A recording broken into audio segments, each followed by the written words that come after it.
హైదరాబాద్ జూబ్లీహిల్స్ లోని మాజీ మంత్రి తలసాని శ్రీనివాస్ యాదవ్ ఇంట్లో బీఆర్ఎస్ కీలక నేతలు భేటీ అయ్యారు. పార్టీ వర్కింగ్ ప్రెసిడెంట్ తో పాటు పలువురు ఎమ్మెల్యేలు ఈ భేటీకి హాజరయ్యారు. అయితే లంచ్ కు పిలిచారని చెబుతున్న మేయర్పై అవిశ్వాసం లాంటి అంశాలపై చర్చించినట్లు తెలుస్తోంది. దీంతో పాటు బీఆర్ఎస్ భవిష్యత్ కార్యాచరణపై కూడా చర్చ జరిగినట్లు సమాచారం.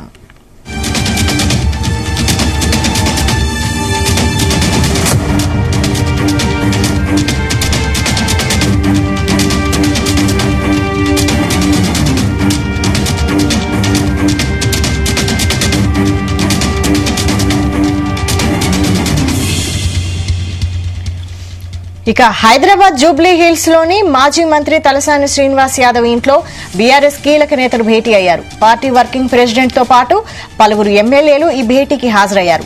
లంచ్ కు పిలిచారని చెబుతున్న మేయర్పై అవిశ్వాసం లాంటి అంశాలపై చర్చించినట్లు తెలుస్తోంది. దీంతో పాటు బీఆర్ఎస్ భవిష్యత్ కార్యాచరణపై కూడా చర్చ జరిగినట్లు సమాచారం.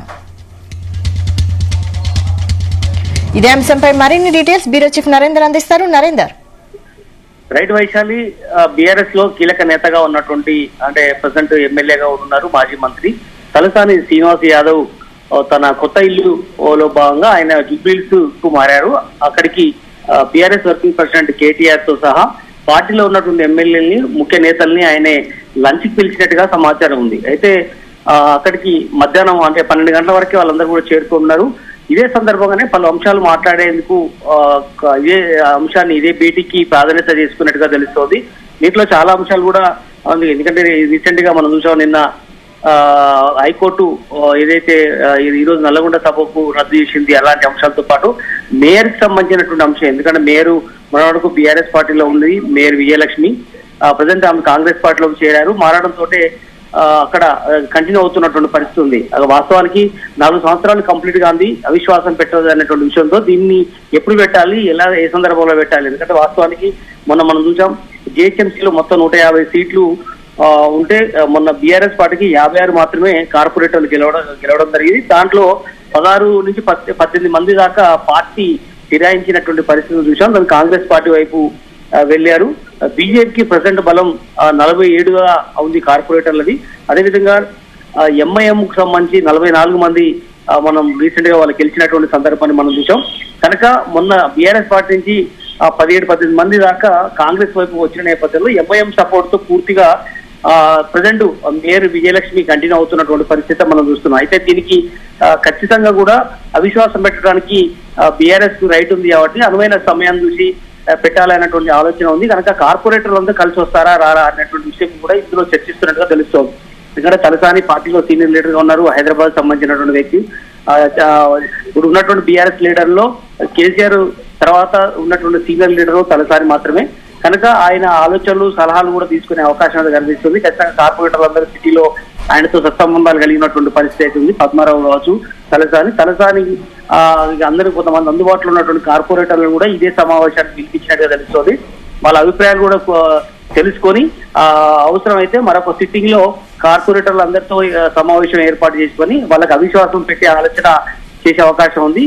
త్వరలోనే జిహెచ్ సందర్భంలో అవిశ్వాసం సంబంధించిన దాన్ని మూవ్ చేసే అవకాశాలు అయితే మనకు కనిపిస్తున్నటువంటి సందర్భం అవుతుంది.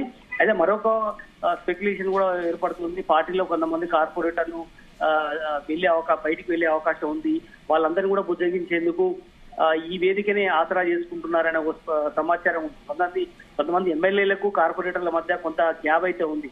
ఎందుకంటే మనం చూసాం, సిటీలో ఉన్నటువంటి కొంతమంది గ్రేటర్ హైదరాబాద్ సంబంధించిన కొంతమంది ఎమ్మెల్యేలు పార్టీ ఫిరాయించిన పరిస్థితి మనం చూసాం.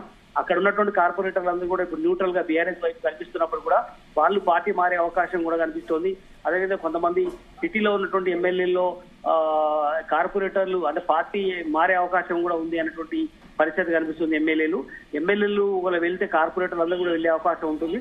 కనుక అలాంటి పరిస్థితి కొంత గ్యాప్ ఖచ్చితంగా ఆ గ్యాప్ ను పూడ్చుకునేందుకు కేటీఆర్ అధ్యక్షతన వాళ్ళకు బుజ్జగించే ప్రయత్నం చేస్తున్నట్టుగా తెలుస్తుంది. ఇదే వేదిక మీద ఖచ్చితంగా తలసాని శ్రీనివాస్ అందరినీ కార్పొరేటర్లను అందుబాటులో ఉన్న పిలిపించి వాళ్ళకి భవిష్యత్తులో టికెట్లు ఇచ్చే అవకాశం. ఎందుకంటే ఇంకా 1.5 year లో మళ్ళీ సిటీలో జిహెచ్ఎంసీ ఎన్నికలు రాబోతున్నాయి. వాళ్ళందరికీ ఆశీర్వాన్స్ ఇస్తారంటే టికెట్ ఇచ్చే విషయంలో కానీ వాళ్ళకు కొంత ఫైనాన్షియల్ సపోర్ట్ కావచ్చు, లేదంటే ఇతర అంశాల మీద కూడా వాళ్ళకి కొంచెం బ్యాక్ బోన్ గా నిలబడితే ఖచ్చితంగా వాళ్ళందరూ మన ఎమ్మటి ఉంటారు. వాళ్ళ తర్వాత మళ్ళీ 4 ఏళ్ల తర్వాత ఎలక్షన్స్ ఉన్నాయి, మళ్ళీ అసెంబ్లీ ఎన్నికలు, ఇవన్నీ అంశాల మీద కూడా ఈ రోజు ఈ తలసాని ఇంట్లో భేటీ జరుగుతున్నట్టుగా సమాచారం ఉంది.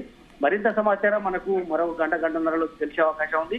ఇట్లా తలసాని కూడా కొంత అలిగినట్టు కూడా సమాచారం ఉంది. అప్పట్లో అది కొంచెం గ్యాప్ కూడా పూర్తి అవుతుందనే ఉద్దేశంతో కూడా తలసాని ఇంటికి కేటీఆర్ కూడా వెళ్ళినట్టు తెలుస్తుంది. హరీష్ రావు కూడా రావాల్సి ఉంటే ఆయన మరి వస్తారా లేదా చూడాల్సిన అవసరం ఉంది. ఏదైనప్పుడు కూడా కేసీఆర్ తో సహా అందరూ కూడా పిలిచారు. కానీ ప్రజెంట్ అయితే బీఆర్ఎస్ వర్కింగ్ ప్రెసిడెంట్ కేటీఆర్ తో పాటు పలువురు ఎమ్మెల్యేలు ఈ సమావేశానికి వచ్చారు. అన్ని అంశాల మీద మాట్లాడుతున్నారు. ఈ మధ్యన పార్టీలో చాలా పార్టీ యాక్టివ్ రోల్ పోషిస్తున్నటువంటి పరిస్థితి చూసాం. మొన్న షాబాద్ లో మీటింగ్ జరిగింది రైతుది, ఈ రోజు నల్లగొండలో జరగాల్సి ఉంది. భవిష్యత్తులో 2-3 మీటింగ్లు కంటిన్యూగా పెట్టే అవకాశం ఉంది. కాబట్టి పార్టీ ఎట్లాంటి స్టాండ్ తో ముందుకెళ్లాలి, కేసీఆర్ అధ్యక్షతను ఎట్లా ముందుకెళ్లాలి అనే అంశాలు కూడా ఇదే ఇంట్లో సమావేశం అవుతున్నట్టుగా తెలుస్తోంది.